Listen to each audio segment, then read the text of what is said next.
We are obsessed with the idea of overnight success. When we want to lose weight, build a business, or learn a language, we convince ourselves we need massive, exhausting, forceful action to see results. But real transformation rarely works that way. The true drivers of success are actually tiny, seemingly invisible daily changes. It is about getting just 1% better every day. Look at this chart plotting the trajectory of tiny changes over time. If you get 1% better each day for a year, the exponential upward curve shows you end up 37 times better. Conversely, a daily decline drives you down to zero. The slow, quiet accumulation of microscopic wins or tiny missteps determines our ultimate trajectory. Failure to stick with a habit often stems from prioritizing specific goals over functional systems. You fall to the level of your systems. This diagram illustrates outcome-based habits. The arrow points inward, an approach where you focus on what you want to achieve and hope your behavior follows. This outside-in method usually fails because it ignores the underlying beliefs driving your actions. Now compare that to identity-based habits. Here, the arrow points outward. You start at the center, focusing entirely on the type of person you wish to become. Instead of saying, "I want to run a marathon," you adopt the belief, "I am a runner." True behavior change actually requires identity change. To reprogram who we believe we are, we have to hack the biological machinery running quietly in the background of our brains. This diagram breaks down the neurological feedback loop that governs every single action we take. It is a continuous four-step cycle: cue, craving, response, and reward. It all starts with the cue. Because cues trigger our brain to initiate a behavior, we have to explicitly design our environment to make the triggers for our desired habits impossible to miss. This visual shows habit stacking, a framework for creating obvious cues by chaining a new habit to an automatic daily action.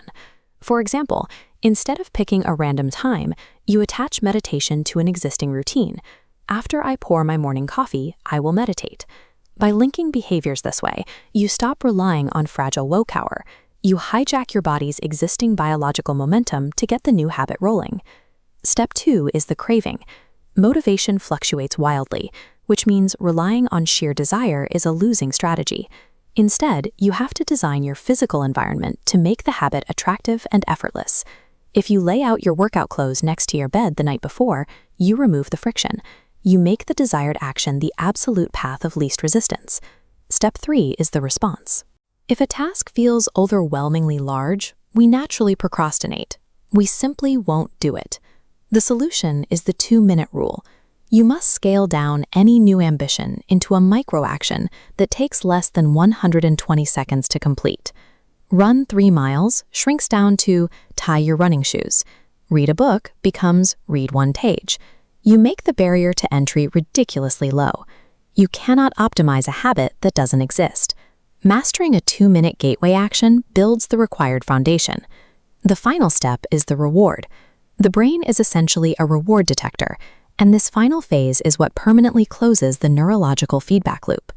If a habit doesn't provide an immediate feeling of success, even for a tiny action like reading 1 page, the brain has no biological reason to repeat that behavior tomorrow.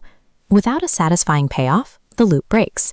The habit dies right there, and your new identity fails to take root.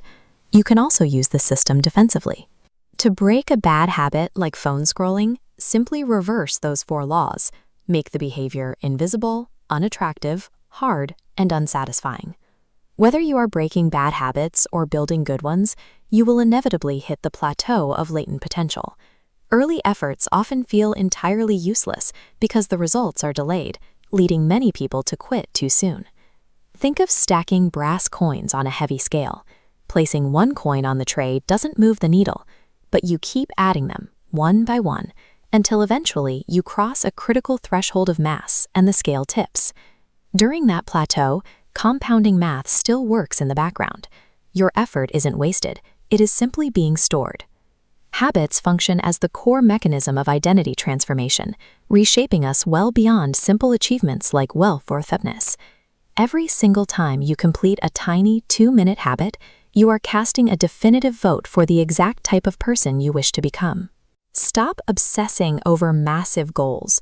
Trust the 1% system and let daily habits build your ultimate identity.